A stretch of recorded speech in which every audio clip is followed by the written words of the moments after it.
everybody. Welcome to a new episode of Mindset for Mars. Today with us, we have Robert Jacobson. He wrote a phenomenal book called Spaces Open for Business. He's also a partner in Space Advisors. And I have to say that his book it was one of the first books that I read when I was starting to research this industry and this topic in general for my podcast. And it was really eye-opening because I had mostly thought about space as exploration and as something that's done by governments and maybe a few hopefuls, but it really opened my eyes to the fact that it's such a rich environment and ecosystem that has huge potential for business. And yeah, just in general, it's a phenomenally rich and space with a lot of potential for everything, for humanity in general. Robert, tell us more about why you decided to write the book and also why your interest for this industry. Yeah, thank you so much. It's a nuanced answer in a little bit long, but I'll try to give a streamlined version. Is that I grew up in Florida, the state of Florida, and I probably didn't even matter that I grew up in Florida, but I loved space as a child. My first movie that I remember, my first memory of a movie, more of a fantasy movie, but Star Wars. My dad took me to see Star Wars, and I was 2, and I think it was around 2, and I just love the imagery and I think just the images and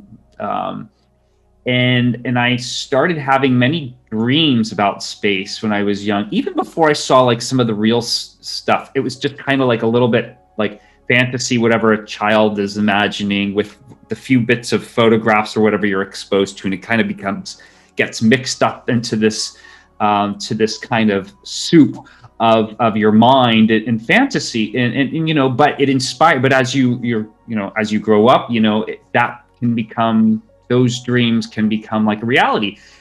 So I even went to space camp when I was in, I think, junior high, or I think it was junior high, with a couple friends of mine, and that was a really formative experience. But what I kind of realized at that time was, I thought that at the time, the only way to really go to space when you were an adult was probably through like NASA or some sort of governmental space program. And I realized that really wasn't me, because I saw the potential requirements. It wasn't that the requirements were like intimidating. It just felt to me, what resonated to me was it seemed like lots of check boxes and taking orders. And I wasn't really great at, I didn't really want to just like take a bunch of orders, like maybe go to a military academy and do this certain path and maybe have this chance and basically just kind of like hit these check boxes for this opportunity to just basically be an order taker. And I don't want to like diminish, and I'm not trying to belittle what any astronauts are outstanding people, so accomplished and exceptional people. And maybe it was just me kind of psyching myself out. I don't really know, but it just didn't feel like at the time that was the path I wanted to do. So I went to do other things, but I was still very much interested in the subject. Like, it's not like the interest went away or I felt it wasn't cool or worthy of a worthy endeavor.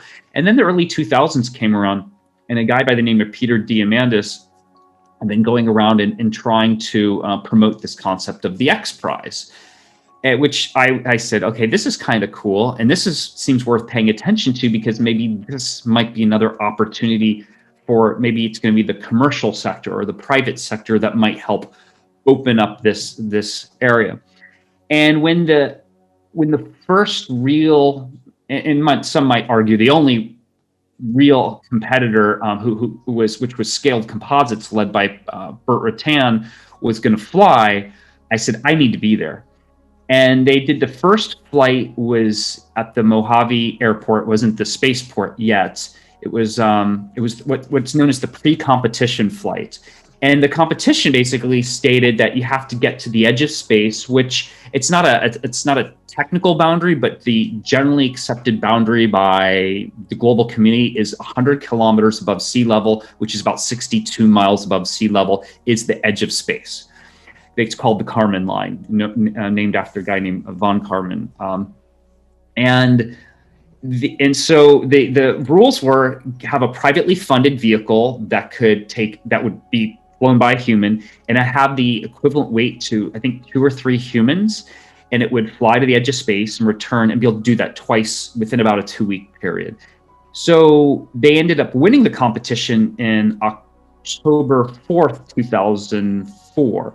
But there was a pre-competition flight. So on June 21st, 2004, Spaceship One flew to space, and I was there with several thousand other people. It was a really wonderful experience. It was a very last-minute experience. That night before, I believe it was a Sunday night, Sunday, June 20th, I was performing playing music at a music festival at the Red Cat Theater in downtown Los Angeles. I think the festival was the Ear Jam Festival. And I told some friends backstage, I said, hey, who wants to go with me out in the desert to go see a rocket launch? People are like, well, that sounds cool, but it's a Sunday night and we have to drive several hours in the middle of the desert. So I inspired one friend who joined me, who's now a pilot. So I know it affected him.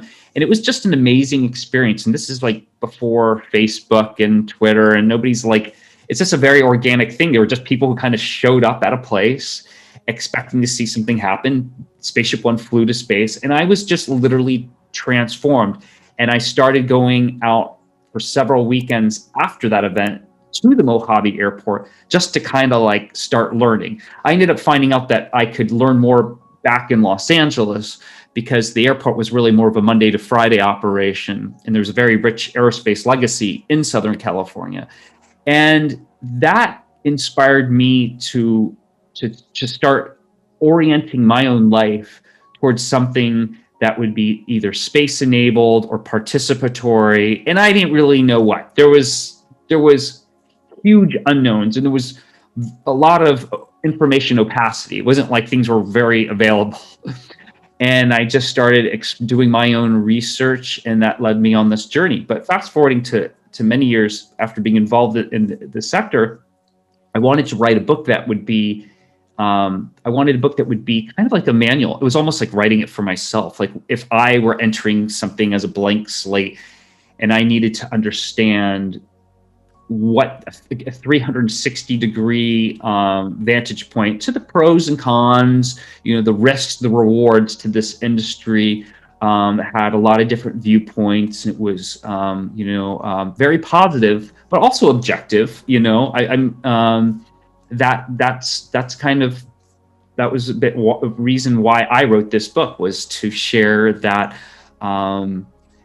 the stories and the insights that to save people hopefully some time, so they could figure out on their own journey maybe what resonates, what doesn't, or if they're just an interested citizen saying, oh wow, this is just a really cool thing, and I didn't realize that it's not just ESA or NASA or JAXA or wherever I respectively live that's involved on the government side of space, that there is this very rich and robust private sector.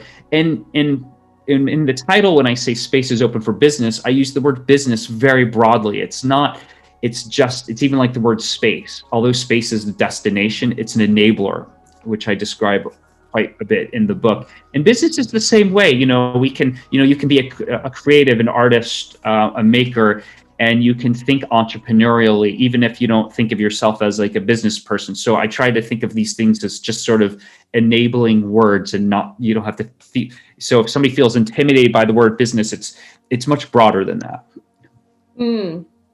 I really love the fact that you remember all the dates. It just shows just how much emotional impact it had on you. Because obviously, like, emotion kind of helps you really sear the memory into your brain. So Yeah, it seems like you were very connected emotionally to what was happening, and it had a huge impact on you. So I absolutely love that, because and usually when I talk to people who are interested in space, they have some kind of an event that they're like, that for me was just everything. And it's similar for me as well. So I really resonate with that. Um, I'm really, I'd love to talk more about what you're saying in the sense that space is an enabler. Um, can you elaborate a little bit? Can you comment more on it? Yeah, so space is kind of a strategic high ground. Governments have been competing for it since the Cold War, because it's a great vantage point. It's like why we're putting your castle on top of a mountain. It's why we have satellites, is to look down on the Earth. You could, for all sorts of reasons. I mean, there was definitely the defensive and strategic reasons, but space is not just this destination where we're going to do activities or place things. I mean, it's inspirational ever since we've been humans, and probably before, since we were in like probably cave people. You were probably looking up at the sky, and it probably scared us. It affected us. Our sleep, inspired our dreams, our nightmares, and it's this place that we are passengers on probably the best spaceship that's ever been designed, which is Spaceship Earth, which is flying through the solar system, and that means we're actually all citizens of the solar system. And space has just enabled, I mean, it's countless stories, opportunities. We've traveled underneath the stars, and we look up and we're inspired. So I think there's this like inspiration is don't discount inspiration. It's unquantifiable. And it's like, we all have a moment, even if it's just like, in the shower or something. You're like, that aha moment. It's like, that's all really important. And space is the thing that's always there, even though right now where I'm speaking from, it's morning, it's daytime. There's some clouds, but just behind those clouds, there is a sun, there are stars, there's celestial bodies. And I really believe that it's part of our species journey, and maybe for other species too, but let's just say for humans, to go out, explore, and use this environment of space. It's a bit like walking out to, if no one ever showed you an ocean before, and maybe, I don't know, maybe someone takes you to the ocean for the first time, and they tell you, they're like, okay, you're here at this ocean, and think about the furthest place you've been in, and then you can extend it like thousands of times. It's bigger than that, and you're at the ocean, and then you realize it's not just the surface of the water. There's all sorts of activity going on underneath the surface too, and above the surface. And space has that three-dimensional, very rich elements that I even think it's difficult for us to imagine the kind of scale that even just our solar system has. We're doing things on Mars right now, and it's millions of miles away, and we've become a little bit used to this, that we can send robots there. It's still very difficult journey, and it's amazing. So I don't think we can take any of these activities for granted, but it is here and available for all of us to leverage in any way that we, hopefully any peaceful way that we have an intention for. And I can tell you that if anyone tells you you can't, or you shouldn't be doing this, or that there's no opportunities, it's completely false. There's plenty of opportunities, and in this industry, if I want to call it that, or this economy, because space is almost becoming its own economy, will be multi-generational.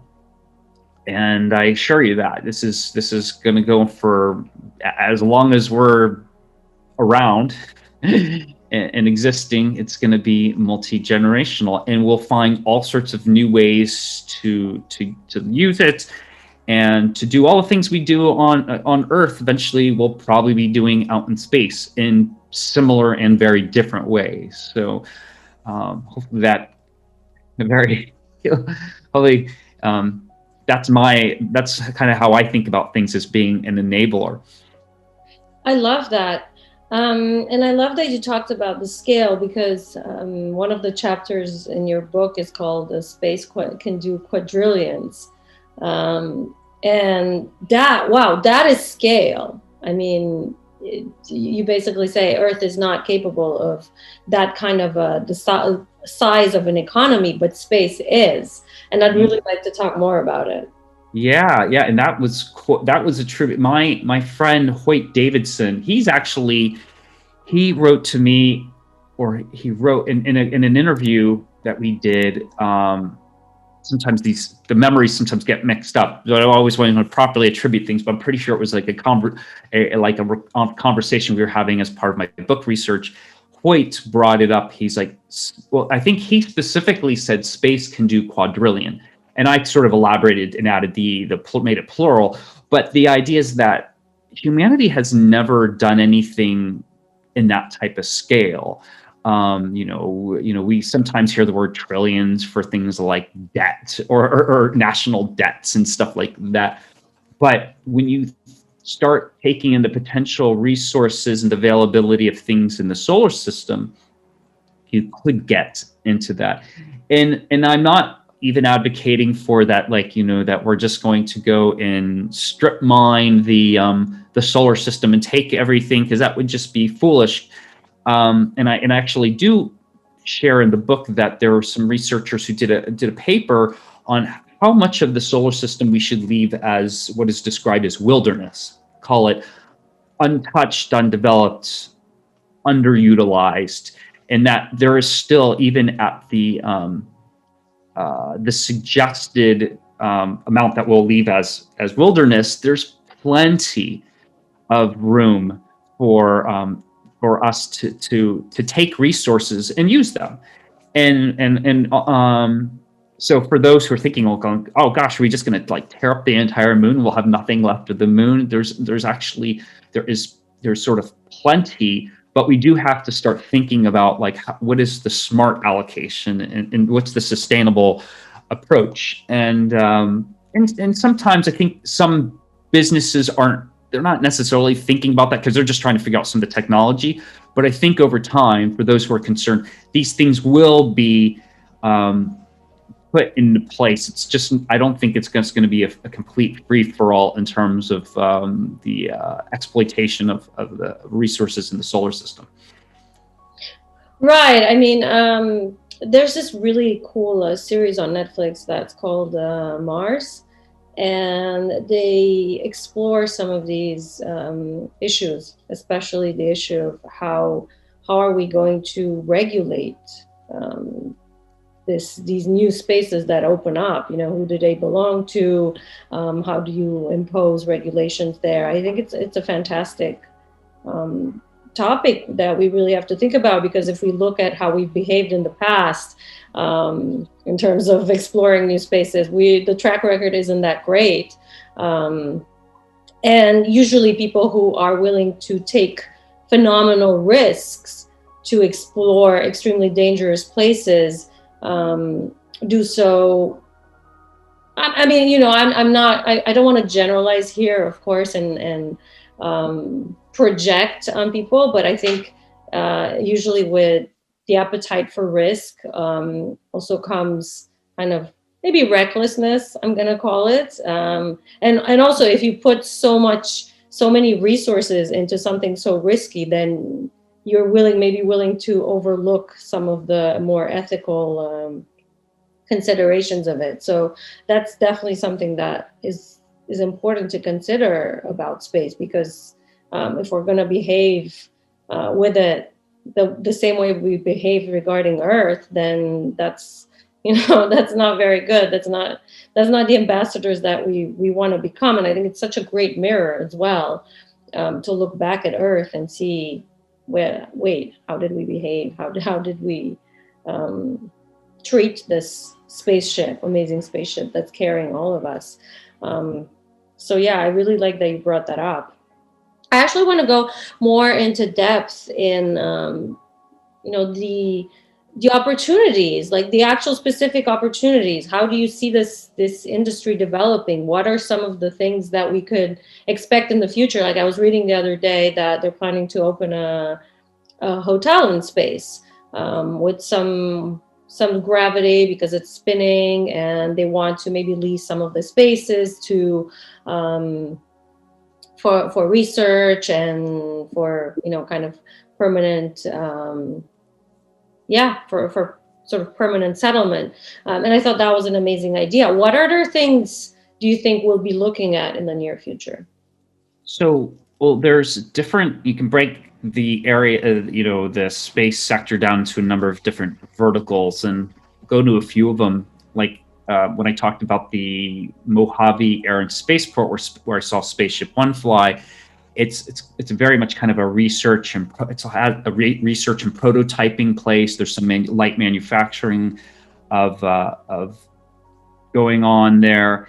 I can see businesses starting to develop around those areas. So there's like spaceport, think space land, real estate development, industrial uses, or businesses that will serve the infrastructure at those spaceports. Many of the spaceports tend to be towards the coast because you don't want, unless you have a lot of protected airspace, because you don't want like potentially rockets falling on people.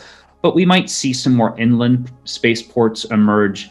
But despite wherever they're, whether they're coastal or not, I can see some infrastructure and development around some of those port facilities. You also are currently having a development in lower Earth orbit, which is the altitude. It's only several hundred miles, or only reaches about several hundred miles above sea level. And there's places like, or there are assets like the space station, some of these constellations of satellites that are going to provide internet access. They exist there. And that's just a lower Earth altitude. There's different types of orbits, but lower Earth orbit's really popular right now because there's these satellites known as, they're called small sats. And within that, it's a category, which is it's a broad category. There's all sorts of smaller satellites. There's nanosats, picosats, CubeSats. And these smaller satellites started as an academic exercise. It was created by 2 or 3 professors, and they created what was called a CubeSat. And it was a cube form factor. It was supposed to be basically kind of a 10 by 10 by 10 centimeter form factor of this little satellite. And it was so that their satellites could have a hands-on project, but they weren't expecting to fly these to space. But over the past 20 years or so, they've been flying some of these smaller satellites, these cube satellites, to lower Earth orbit. And then some people said, wow, could we actually maybe commercialize this or use these not just as testing as prototypes? Could we actually build constellations of these? So now that's happening, and they're doing it from everything from data services like weather, Earth observation, telephony, which could be like using for telephones and internet. So that is kind of where a lot of money is being invested in this infrastructure, putting these smaller satellites. It's a bit like iPhones, or I won't use iPhone, any type of smartphone, where every year you get more performance in kind of the same little form factor, your phone. And that's kind of happening with these satellites. Some of them, after the end of their life, some of them are meant to last a few weeks, some of them last for a few years. They typically are meant to deorbit, meaning they'll fall in the atmosphere and burn up because they're at a relatively low altitude. And then you can just put up a replacement one with a relatively lower cost, but with higher performance. So they can keep iterating on these satellites. So there's a lot of interest in that market in like data service. It's essentially data services from space, or connecting with little machines like IoT, whether it's for agricultural uses or other types of instruments that would be on the ground, connecting with them, and sensors. That's probably where right now a lot of the activity is going for the next few years. And then kind of on this parallel track, you've got human space flight, which is being developed, and both suborbital, which is to take humans up to a lower altitude, and orbital, which is to a much higher altitude. And that's kind of going on in parallel. And as that continues to make progress, that the intended idea is that you'll be able to take humans to space for less money. Right now, so instead of being millions of dollars, maybe one day it'll be thousands of dollars, if not less. That's kind of like the dream. So we have many parallel development programs going: orbital, suborbital, satellite programs, spaceports. They're being trying to develop them around the world. And then you have the different applications which will come from that infrastructure. That some creative entrepreneurs say, "Oh wow, they're building the space station. I've got this crazy idea on how I want to use their space habitat." And then there's also a lot of energy going towards the moon right now. A lot of it was initially directed by government, so you see kind of a parallel government and private. Sometimes, a lot of the private is being kind of co-funded by government, sort of the government as a customer, but then the private sector is also like building out some of their own private customer use cases. Like, for example, companies like Astrobotic and Intuitive Machines, which are building private landers to the moon. They have government customers that they're taking to the moon, but they're also selling to the private sector because they've got the room on their lander to take whatever amount of mass that they can to the moon. I think it's there's an aggressive deadline to get humans to the moon in the next few years. At least I think it might take a little longer, to do it safely. But we will be returning to the moon. I think it's very exciting because the moon is like a great training ground. It's only a few days away from Earth. And so I think as we extend our own human footprint further out into the solar system, the moon is going to be an excellent place for us to learn, to learn how to maybe, to live in these very hostile environments. Because remember, space is not, it's, we were evolved for Earth. We're not evolved for space. It'll kill us. So we have to kind of get that right. Yeah, I love that. And when I started this podcast, it was so interesting because I was looking mostly outside, like outwards towards space and towards how exciting it is to explore. And then that was such a big mirror, like, hey, this is so hard, and it's so hard because we're designed for this planet, and this planet really matters. And it's the most important planet that we have so far. I mean, everything else is very exciting and interesting, but for now we really have to take care of this one. And in terms of how we can use space in order to help our planet, I know Jeff Bezos has this very interesting idea.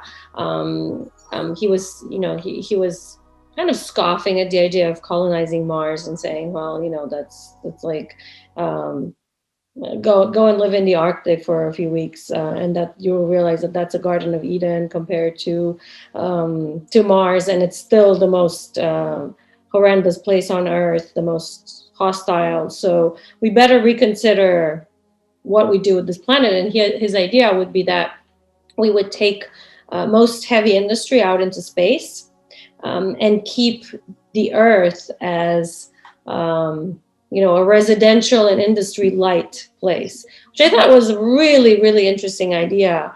I don't even know if that's feasible. I mean, more about these technical, the technical possibility of space. Like, that's an idea I'd love to explore with you.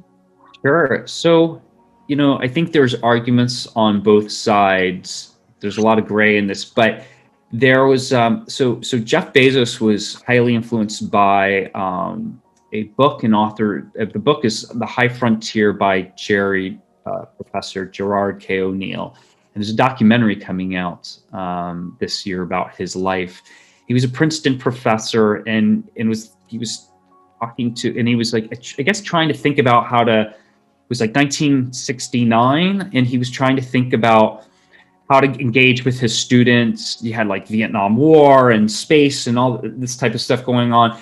And he and he did some exercises like with the students. He wanted to like get them just thinking about space, and they did, and it started kind of, I think, piquing his own interest, and he ended up writing this book called The High Frontier, where it has both hypothesized possibilities about living in I call it free space, in space, off planet, in environments that have artificial gravity. And he kind of peppers it with some like stories, like fictitious stories, like a little bit like, what life would be like, and influenced probably several, it's since the book was written in the 70s, several generations of people.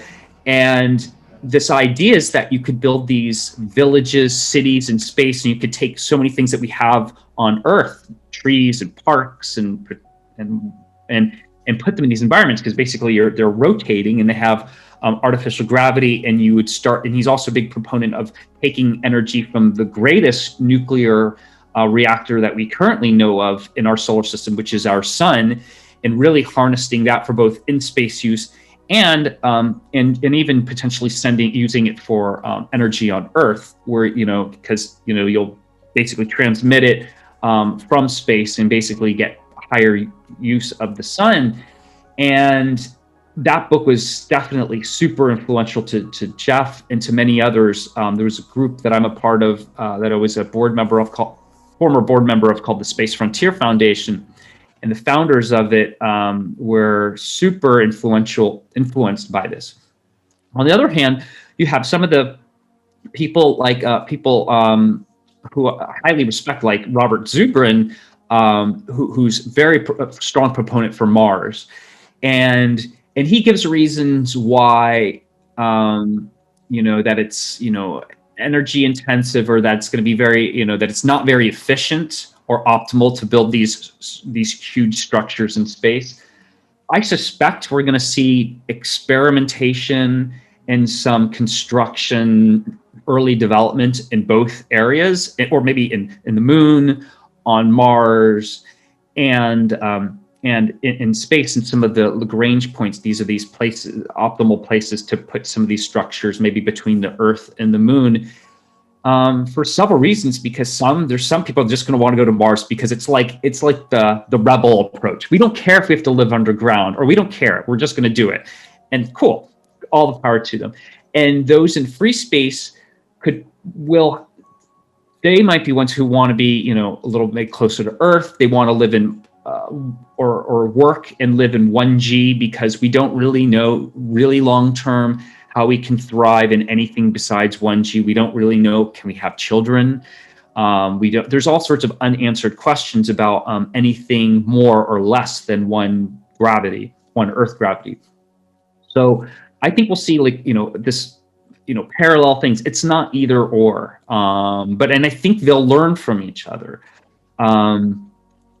And so I very much I support what Bezos is saying, and I hope if he were listening, that he could further accelerate maybe what he is doing in terms of sustainability practices with his terrestrial businesses too. I, like many people, a customer of Amazon, and I just see them out of with trucks and packaging, and it's a beautiful thing to sort of get something quickly delivered when you need it. But I think very often about the costs of this immediacy and convenience, and packaging, and the supply chain, and all this type of stuff, how it is affecting the Earth. So it's again, this is our best spaceship we know. Let's take care of it. Yeah, I know, and it's I agree, and I think the more we think about space, the more we realize just how amazing it is, because we keep looking for Earth-like planets out there that are so incredibly far away, and I completely love the idea of colonizing Mars, because I think there will be some people who will absolutely love it. They will love everything about it. They will not be deterred by how hard it is, by the fact that planet is not designed for them. It will I think just the sense of adventure will compensate for so much of it. Um, but at the same time, um, Mars is so not what's ideal for us. I mean, it is literally like it would try to kill you every day. You need so much equipment. Even I absolutely, by the way, I absolutely love Robert Zubrin, and I read his book and I follow him, and he has a phenomenal book in which he talks about all the practical aspects of going to Mars and colonizing Mars, and he talks about terraforming as well. Um, but that word I think is thrown around quite a lot, but um, the actual practicality of it is not really there because it's so far away. It's like it would take thousands of years for that to really happen, and even then you would never be able to, from what he describes anyways, you would never be able to actually terraform it so that it resembles Earth. It would never have an oxygen atmosphere. It's just not, it doesn't have the actual compounds necessary. So that would never happen. It would just get warmer so that you wouldn't necessarily need a spacesuit to protect you from the extreme cold, but you would always need to wear an oxygen tank and an oxygen mask. So, just thinking about all of this, and I actually love the fact that in the space community, there's such an idealism, because it's the only thing that really pushes you forward to want to do these things. Like, you're not really, I mean, of course you're thinking of the practical terms, but you're idealizing it to the extent of, wow, we're going to be able to live there. And of course the practical realities are that it's incredibly hard, and it's incredibly impractical, and it's so removed from what we want. I mean, I live in Mexico right now, and there's beautiful ocean, and it's warm, and we get to swim in it. There's no planet in our solar system that has anything like it, and we're in love with it. We're designed for it. It would be to live the rest of our existence never seeing that would be really, really tough. That being said, I still think, I would still absolutely love to visit these places. I mean, it might take us, we might be long gone, it might be at a point where generations from now, people who were, let's say, either born or taken at a very young age off world to another place off planet Earth, those might be the ones that might be the real, or the first permanent residents of those places, because they won't have a memory. I think when you have an attachment, there's always going to be exceptional people who say, I'm done with this place and I don't care if I ever see these people again. But I suspect that many people, at least who are currently alive or alive for the next few generations, they're going to have some attachments here to this place we call Earth. And that's great. Yeah, that's great. That's great. And, I really like what you said about the fact that we don't even realize the scale and the depth of how much is possible in space. And I think, all of these perspectives are amazing. Like, there's not one that's correct. I mean, there's going to be people who are like, space Earth is the only place, and I'm going to take care of it, and I'm going to make sure that it's a place where my children and my grandchildren and everybody who comes after them is going to have a place to live. And there's going to be people who are going to love the rotating cylinders and living in them and having that kind of artificial environment that's very calibrated, and it's going to be wonderful for them. And some people are going to love Mars, and who knows, maybe some people are going to be colonizing the asteroid belt and so on.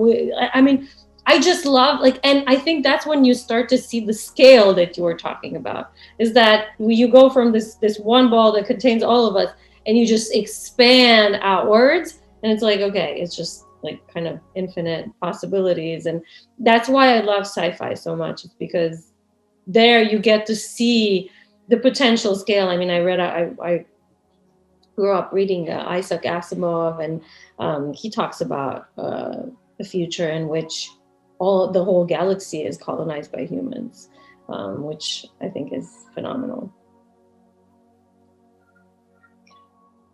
Do you so let's close up with anything else that you want to add. I mean, we've had such an amazing conversation, and I absolutely love your inputs and your perspectives. Is there anything else that you want to leave the listeners with at the end of this conversation?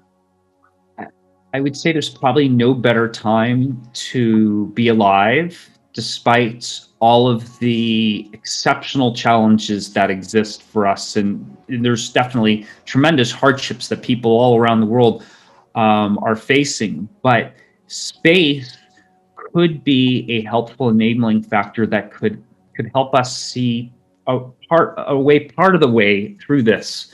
And I'll elaborate a little bit. We've been promised, or we've dreamt about, cures for diseases, new materials, new things from space. And some of it's been, I would say, I would give it, if I were given a letter grading system, I would say average C, or like C. I would not say that great. And in part because things were done in such a customized, slow approach, very methodical, lots of very risk adverse. So there we more we would do one little thing, press release a couple papers, but we really wouldn't get the applications we were seeing. But now that we're seeing this kind of unfolding of more access to space in terms of frequency, timing, maybe even reduction of costs, I think we might start seeing some of these call it solutions and applications that we've been kind of dreaming about that are either fully or partially derived from space. And then also we're dealing with, we have currently it's 2021. We're dealing with, we have the pandemic that's still going on from COVID-19, and it's probably will probably in some ways evolve or resolve with vaccines. But we still have climate change, which is could be an even bigger issue. And, well, how does space fit into it? Well, without some of our most important data going back decades related to climate change has been from satellites. We've used space-based sensors and instruments to monitor the Earth as it's changing or how we're affecting it. And there's still more to be launched sensors that we want to put up in space so that we can continue to very at a granular level see what's going on with the climate, with the environment. And that's really important. How can we know what's going on without being able to measure it? And so space is an important part of it, and it's a relatively modest investment in these areas. And I suspect, and I don't have evidence yet on this, that we could see one day some breakthroughs on the energy side, kind of connected somewhere to space.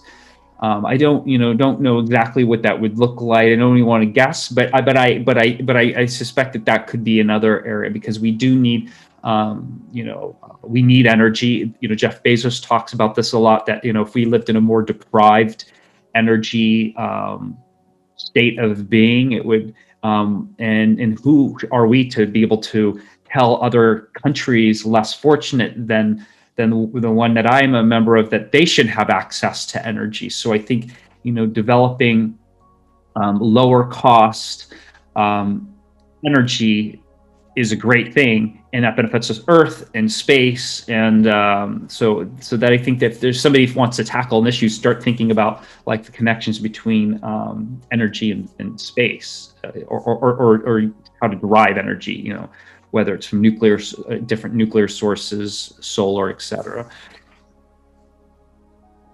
I love that. Thank you so much, Robert. We're gonna end here, and thanks for being here, and thank you for your candid answers and just for your enthusiasm, because to me, like, talking to fellow, space obsessives, so to speak, is just such a treat. I mean, I just realize every day how much I love what I do, because these conversations to me, like, absolutely make my day. So thank you. Thank you, Sarana.